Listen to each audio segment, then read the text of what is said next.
Hello, it's me, Stephen J 4810 again. I was talking yesterday about doing a more in-depth overview on this guy over here. And this is a Roundhouse Katie, believe it or not, that I turned into 4.2. I have features it in numerous other videos in different states of construction and finish. So I wanted to go ahead and chance to talk about it, and of course show you the engine running as well. Stay tuned. Hand the number 30, and just like on the Roundhouse Lady Ann, that is with Rust-Oleum automotive touch-up paint, and I was making sure that was dirt and not paint scratch. And it's not paint scratch, thankfully, because I have done a lot of refinishing on this engine, and I'll explain why in just a second. To show them off, I have the number 30 paint on both sides, and as you may notice here, the load changed several times during the video. I'll get into the reasons why in just a second. So if you look back at my channel to the very first videos, and it's only about maybe 2 years old, if that, you'll see this engine, how I had it in 2023, early 2023, where it had a saddle tank on it from Roundhouse, the one the Katie came with. Trimmed that off here, and I did that with tin snips, and I sealed up the best I could. And yeah, the cab front could use a little further sand, repaint. And before I painted, of course, I glued it with GB, the tube type, where the GB weld, not is a two-part epoxy, but the tube type. So it works great for like auto body stuff, also where you want to do minor fill-ins of gaps. And I did a little soft solder there too. I soft soldered the steam compressor on there, trackside details unit. I had that one on there for a while. Was originally glued but kept falling off. But I digress. And this engine also used to have a 2-axle tender, but thankfully Jason over at the training department, when I had talked to him about wanting to build a Lady Ann Bogle, which didn't happen.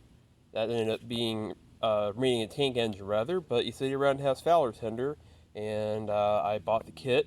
I had to do a little bunch of soft soldering to it to touch it up a bit, try to make it watertight rather than use it for RC. I was thinking of eventually putting a water bath in there and a gas tank, using the original gas tank right now, but the load comes rough. I did make a handle for it, but it's not the easiest to access.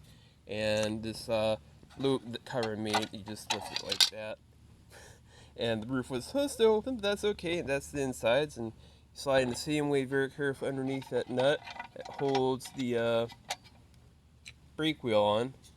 And I have a funny story about that brake wheel. Now, you may have or may not have watched the last Brunel video that I did.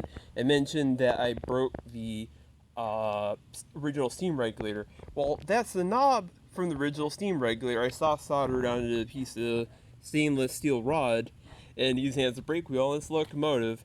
Why waste when you can reuse?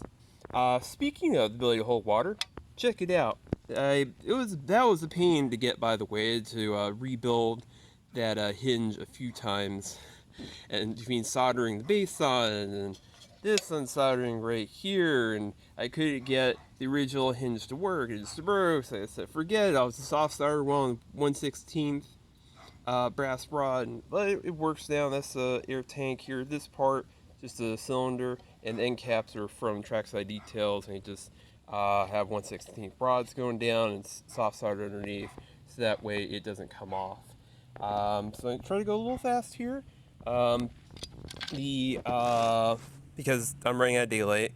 So as you can see here, it has the same setup as on the Lady Ann, with the easier to see because the fitting where the water filler cap normally go is inside the cab rather than on the outside, unlike Lady Ann. So same, so that's 3/16 male, that's a 3/16 T, 3/16 elbow, and that's the male part over here. That's the female part. I got retapped M5, so I could put that Ragnar whistle on here.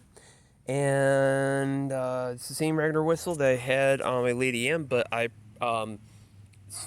prototype it here first. The other thing I did mention on that locomotive is that I cut a slot in the roof, this replacement roof that I made, so that way when it closes, it has a bit of room for the whistle.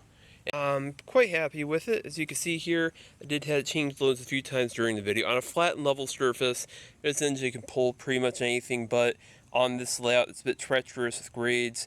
There's no problem with tracking as long as the suspension at which the tracks are suspended are set fairly loose. Even at speed, it'll stay on the tracks, but just the weight and the balance, it doesn't do well pulling up heavy items on a grade. So I can only pull up the caboose with those particular two hoppers. Although I've done it before in previous video, but only like 1 or 2 times around with heavy load, but then it struggles and it's got wheel slip, so small it's better. So then I ordered that and decided to put all 4 Heartland hoppers back on.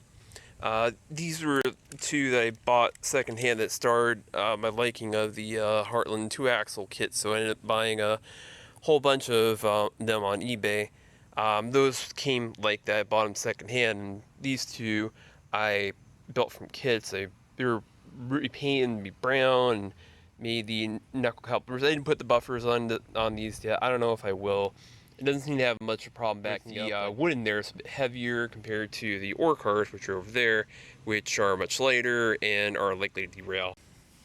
Before I forget, what I was talking about with refinishing, I originally painted the engine Rust-Oleum barbecue paint. I suppose for barbecue it's okay, but for anything that involves motive or shaking or moving or oil, I have switched to VHT engine paint because it works a lot better. That is the reason why I spent so much time refinishing this thing, is because the Rust-Oleum paint started to orange peel, the barbecue paint, which probably works fine for barbecue, but for this application, VHT high heat engine paint, although for this particular application, I think you're better off just getting their VHT's epoxy paint or the roll bar paint if you don't mind it being black. It's only 250 degrees, and it may sound like an advertisement, but it works because it's painted with it. And between a little bit of roll bar paint and the epoxy paint, and it looks pretty good, and it's tough, and it stays on.